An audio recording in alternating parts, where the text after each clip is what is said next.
Welcome to the journey home. My name is Catherine and I live in Nova Scotia, Canada. The following is a oracle reading for you, cards that I pulled that I will read fully from and without advertisement. Please subscribe, hit the like, and enjoy your reading.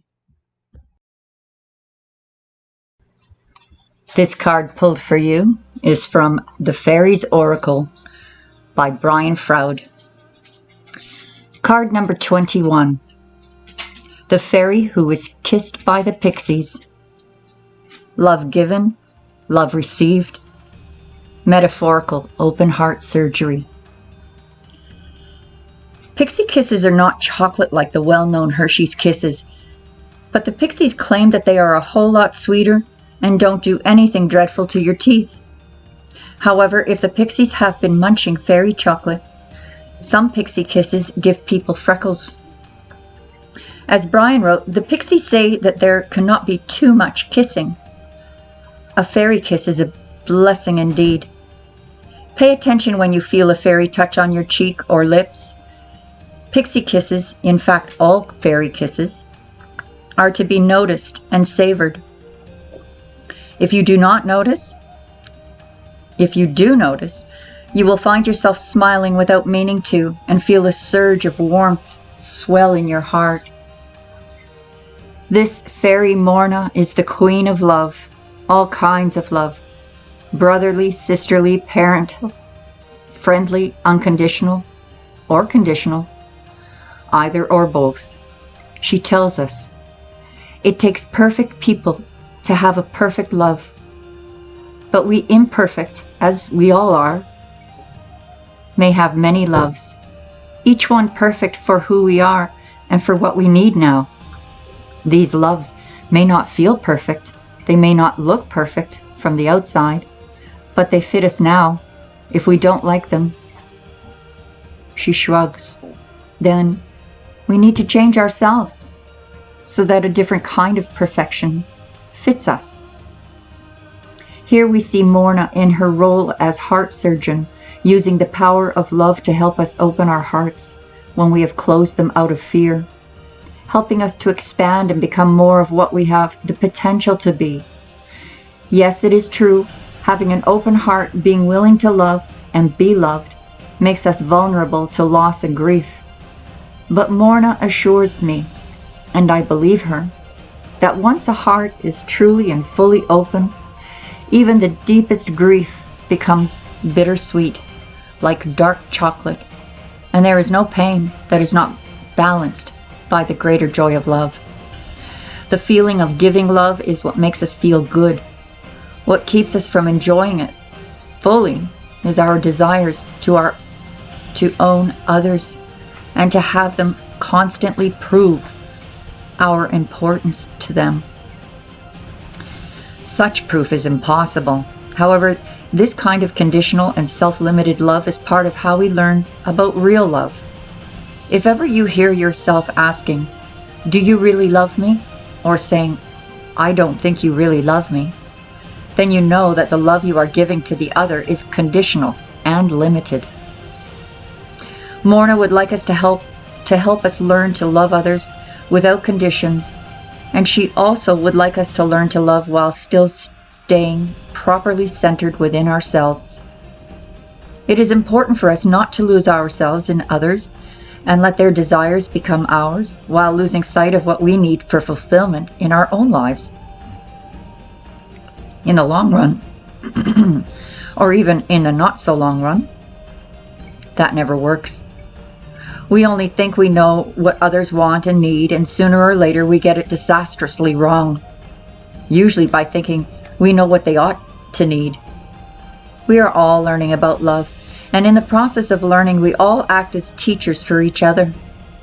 Ram Dass says, the karma of relationships is the hardest karma there is.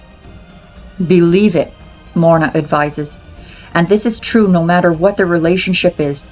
But for all that, love in its pure sense is the fast track to self-realization and enlightenment. The wild thing at the top of the picture is filled with bliss and is longing to cuddle its way to enlightenment. Remember, everything and everyone in Faerie glows with its own light. So do we. Much of that light is the glow of love, remembering that it is important. Opening our hearts more widely to the giving and receiving of love evokes the well-kissed fairy within. So the message here for you is, oh wow, what can I say here? Love, sweet love. Accept it, burnish it, add to it, and pass it on.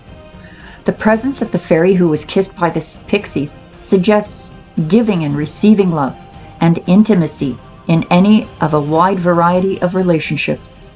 She gives notice that this is a time to open and heal our hearts. Different aspects of life may well be flowing happily together, healing separations and hurts from the past. Bonding may take place and deep feelings emerge. Changes for the better may occur in all aspects of life, but especially in relationships, which may be deepening and becoming richer. You may be experiencing love therapy for opening the heart as new relationships begin and old ones develop. Enjoy. The warning here would be that when we block love, obviously we refuse to give or receive it. An interesting thing here is that love is an energy, an aspect of the life force, and it flows through us whether we want to admit it or not. The unhappy souls who refuse to acknowledge it still have it within them, ignored, denied.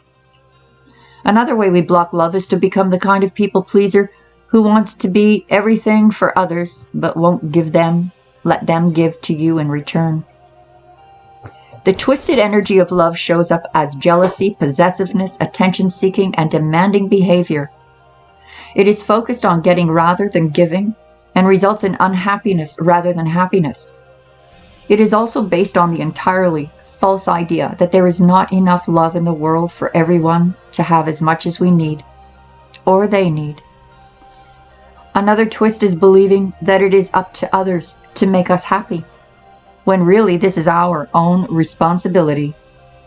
One of the worst things we can do is to deny love, to pretend we feel it when we don't, and to pretend we don't when we do. Another is to try to destroy love between others, by any means, for any reason whatsoever. And the worst of all is taking advantage of the love of others to betray them. Fairies are both luminous and illuminating.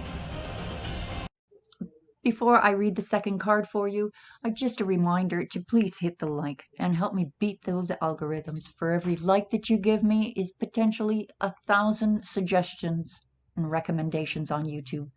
Thank you and God bless. Enjoy the rest of the reading. This card chosen for you is from the Fairy Forest, an Oracle of the Wild Green World by Lucy Cavendish. Card number 5, the Hedgewitch. Herb wisdom, secrets, hidden love. You are being asked to consider herbal forms of healing, working with what is in between, effective and yet natural, available and yet still hardly acknowledged. Changing the foods you eat to include more greens and herbs to boost energy and health, and begin to pay very serious attention to the quality of the foods you eat. Again, with a very close focus on the world of herbs and plants. You can, at this time, adjust the way you eat and find essential oil blends which assist with sleeping, with becoming calm, with dissipating anger, increasing self-love, and deepening your wisdom.